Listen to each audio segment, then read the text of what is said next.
The Releasing Your Unlimited Creativity material, otherwise known as RYUC, posted on the RYUC websites and RYUC and Beyond YouTube channel, is a result of a journey into the exploration of our creativity.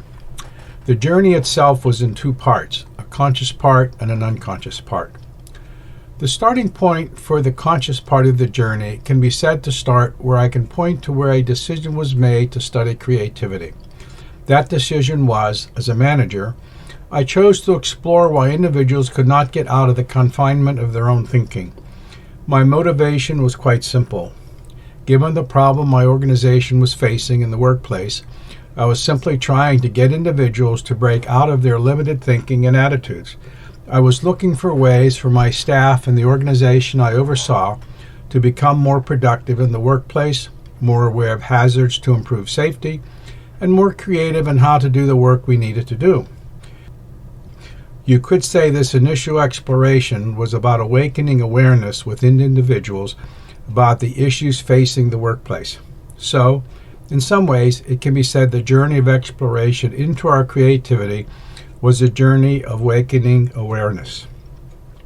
In this journey of exploration, as a manager, I began to study what information was published about enhancing creativity and consulted a few individuals who claimed to be creativity consultants. Then, with what I've come to learn from the information that was available, I then did some of my own experiments to verify what I was told or read and to explore deeper. Although the exploration of our creativity as a manager started simply enough, it quickly became a multifaceted journey with no simple thread to follow. The exploration quickly evolved in something more than looking for creative ideas, inspiration, and awareness. Rather, it branched quickly and unexpectedly.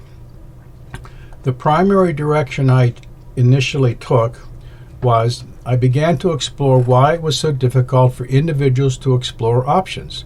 It was to look at what prevented anyone from exploring options in the freedom of play. Play, much like the freedom of the spontaneous and innocent childlike play of a very young child, has in exploring themselves and the world in which they find themselves.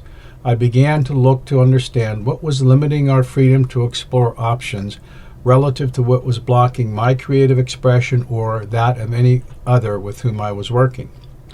However, this journey of exploration took a radical turn when I was prompted by a profound compassion. I was led to apply what I had learned about our creativity to free the heart of an individual who became burdened by life. In this compassion I felt, I was initially led to create a series of rituals, a couple of meta-theaters, and create some circumstances that would change their perception. Nothing special about what was done, just very careful observation of where and why the individual was not able to freely express themselves in their world and with the people in their life. Although my actions had a shamanic twist, for me they were more like an innocent childlike play of discovery and exploration of what could be possible. In successfully freeing their heart, something totally unexpected happened. In the proverbial twinkling of an eye, I was personally, profoundly transformed. My understanding of how I thought creation worked was shattered in two ways. One way was it became very clear this journey of exploration of our creativity did not start with my decision as a manager to explore creative solutions. Rather, the journey of exploration of our creativity was my life path. This was the unconscious part of the exploration. I came to understand we each have a life path, and my life experiences along this path groomed me for this journey. From the earliest age of my life experiences gave me the knowledge and understanding I needed to make this journey of exploration and to explain and communicate the depth and breadth of the creative power and creative ability available to each of us if we choose to access it. In essence, it was like all the pieces of a puzzle where each piece of the puzzle was reflected in one of the variety of my life experiences came together forming a coherent picture. The second way was what arose in me as a result of acting in compassion was a profound awareness and knowing about our creativity. In modern terminology, one could say it was a download of information. It was not a download, for downloads are linear and sequential. Rather, it was about a knowing, a broad and expansive knowing. What was experienced can only be described as standing on the top of an extremely high mountain, looking down into the valley and the world below the mountain with extreme clarity. It was about seeing the whole picture in one viewing, much like a profound bird's eye view of creation and, most importantly, the role of our creativity, our creative power, and our creative ability in this creation. As to be expected, my life was radically changed. It has taken years to fully digest the depth and breadth of the understanding, and new insights are continually arising. The key to the understanding was realizing the answer that I thought to be the key to the understanding was realizing the answer to what I thought was a rhetorical question at the time it was asked 20 years before studying creativity as a manager and adopting a particular perspective. The question was, is there a way to view creation that no matter what a person believes, they can have some type of experience of that belief such that they can point to that experience as the proof of what they believe is true? A variation of this question was not having met anybody who I felt was lying about their personal internal experiences they had. Was there a way to view creation that would support such personal and subjective experiences as true? Arriving at the answer to this question required me to look across the whole of human experience. Analogously, it was to look for the principles and concepts that are similar to the laws of physics.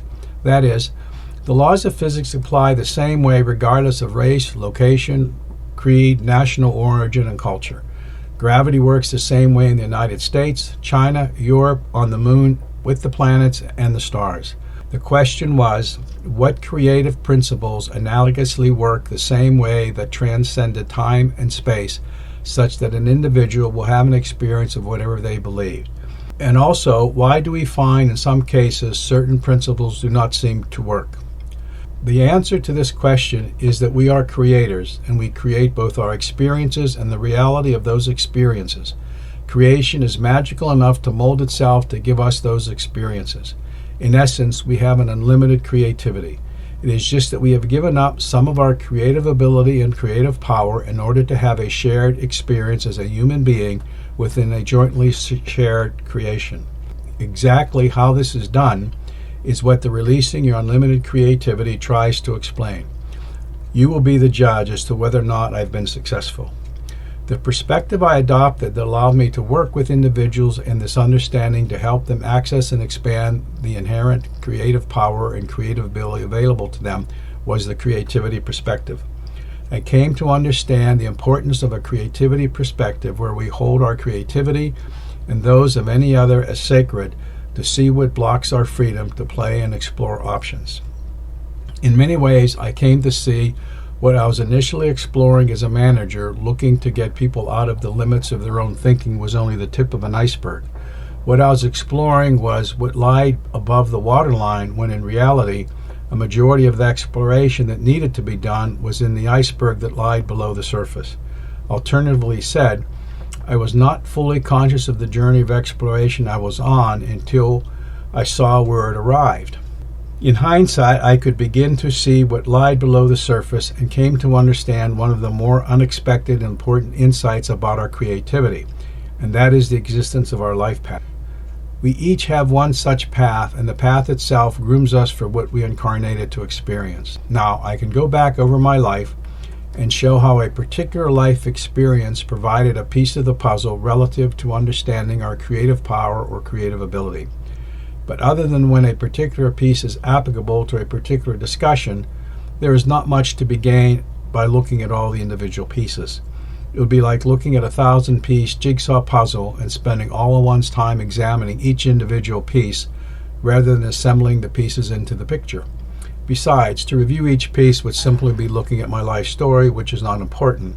What is important is what was revealed.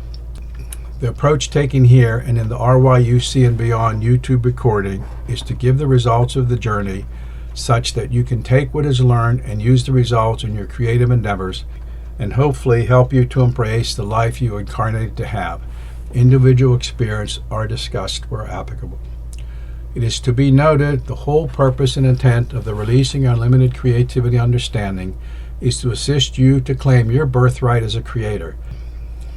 It is to help you to access the depth and breadth of the creative power and creative ability available to you and not give it away, so that you can fully embrace the intention for your incarnation and create a life worth living.